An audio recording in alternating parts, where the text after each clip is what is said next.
Hey guys, welcome back to my channel. So today's video is a makeup look on this look that I have right now. I'm so in love with orangey tones at the moment. They just scream out fall, and this one is pretty simple. I used the Kyshadow, the Burgundy palette by Kylie Cosmetics, and I'm just obsessed. The colors in here are just perfect. I got it not too long ago and I've been playing with it, and it does look pretty simple, but I'm actually in love with every shade in here. I feel like this is my perfect everyday palette, but I know there's been like a lot of mixed reviews. Some people like this palette, some people don't, but personally I really do love it. I feel like the colors are really beautiful, especially this orange shade right here, which I just decided to play with this today on my eyes. I did throw on some dramatic lashes, but if you're not into the more dramatic lashes or you're a beginner, you can obviously just apply lots of coats of mascara or apply some natural lashes if you want. And the matte shades are really beautiful. In my opinion, they're really easy to blend out and they're really pigmented as well. Like, I love all of the shades in here. Let me swatch this one. And to me, the pigmentation is amazing. You do get mostly mattes in this palette and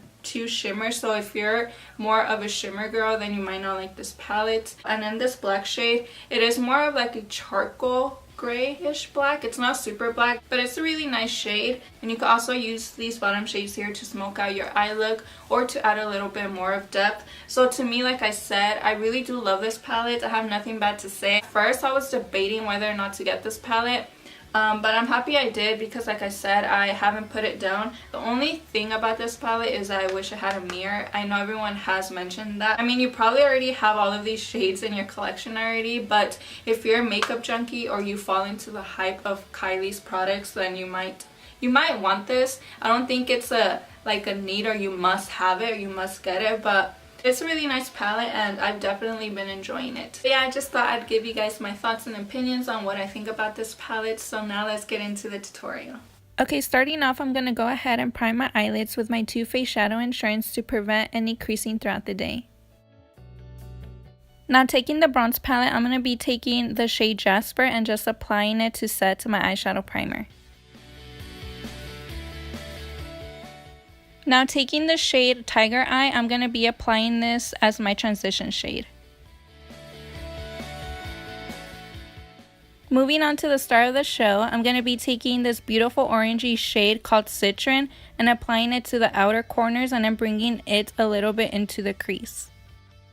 I just want that extra warmth into my crease as well, and I'm going to be taking this blending brush and just blending everything away so the look can look nice and flawless. Okay, so once we're done with that, I'm going to be taking the shade Quartz and applying this into the inner corners of the eye. This shadow just has the right amount of shimmer, which is going to brighten up the eye and make everything look so pretty. And then I'm going to go ahead and retouch the orange shade. Okay, so now for foundation, I'm going to be applying my L'Oreal Pro Glow Foundation in the shade 205 and buffing that into my face with a damp beauty blender. And I'm a matte foundation type of girl, but I don't know, you guys, like lately I've been into more like dewy foundations. I just love that natural like glow it gives to your skin and that radiance. Like, I'm just obsessed right now with dewy foundations. Now I'm going to be applying my Kat Von D Lock-It Concealer in the shade Light 11 Neutral, and I'm just in love with this concealer. It's super full coverage and I'm just obsessed. Then I'm going to go in with my Wet n Wild Contouring Palette in the shade Dulce de Leche and setting my under eyes to prevent them from creasing. For lashes, I did go ahead and pop on the Koko lashes in the style Soho, and then I'm going to go back into the shade Citron and just smudge that under the lash line. I also went ahead and applied my Tarte Inner Rim Liner and the L'Oreal Voluminous Original Mascara, and then going back in with my Wet n Wild Contouring Palette, I'm just going to bronze up my face. Sticking to the orangey tones, I did go ahead and apply the NYX Blush in the shade Nude to Me, and then I went ahead and blended all of that out. And now for highlight, I did apply Gilded Honey by Laura Geller, which is such a beautiful golden highlight. Okay, now for the lips, I did go ahead and line my lips with the Kylie Cosmetics lip liner in the shade Exposed, and then I topped that off with the Kat Von D liquid lipstick in the shade Lolita 2. And yeah, guys, that completes this makeup look. Give this video a thumbs up if you enjoyed, subscribe if you're not already, and thank you guys so much for watching. I love you, and I'll see you guys in my next video. Bye!